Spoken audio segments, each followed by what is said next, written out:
Hello అందరికీ ఈరోజు వీడియోలో టమాటా ములక్కాయ రసం విత్ ముద్దపప్పు ఎలా చేయాలో చూసుకుందాం.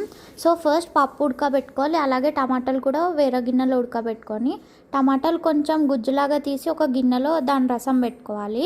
పప్పు కూడా ఒక సైడ్ ఉడికించిన పప్పు ఒక సైడ్ పెట్టుకొని దాంట్లో రెండిట్లో పసుపు, ధనియాల జీలకర్ర పొడి, మెంతుల పొడి వేసి కొంచెం దాని తర్వాత పక్కన ఒక బౌల్ పెట్టుకోవాలి. మనం అలా పెట్టుకున్న దాంట్లో కొంచెం ఆయిల్ వేసుకోవాలి.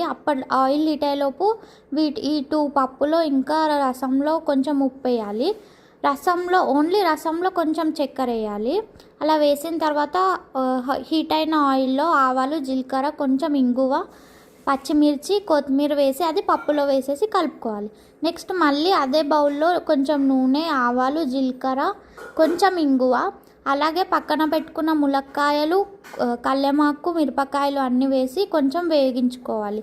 కావాలి అంటే ఒక ఎండుమిర్చి కూడా వేసుకోవచ్చు. అలా వేగిన తర్వాత వాటిని ఇంతకుముందు మనం మునక్కాయ చారు టమాటా చారు పక్కన పెట్టుకున్నాం కదా, దాంట్లో మిక్స్ చేసేసుకోవాలి.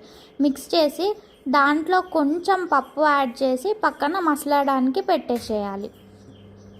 సో అలా పప్పు యాడ్ చేసి అది ఇటు మసులుతూ ఉండగా మనం ఇటు పప్పుని కూడా కొంచెం సేపు ఉడకబెట్టుకోవాలి కుక్కర్లో. అలా ఉడకబెట్టుకున్న దాంట్లో లాస్ట్కి చారు మసిలిన తర్వాత కొంచెం కొత్తిమీర వేసుకొని కొంచెం సేపు మసిలించుకొని వేడివేడి అన్నంలో నెయ్యి వేసుకొని తింటే చాలా బాగుంటుంది. మీరు కూడా ఒకసారి ట్రై చేయండి. నచ్చితే లైక్, షేర్ అండ్ సబ్స్క్రైబ్. అలాగే ఇన్స్టాలో కూడా ఫాలో చేయండి. ఇంకా చాలా రెసిపీస్ మీకోసం రెడీ చేసి పెడతాం. Bye bye.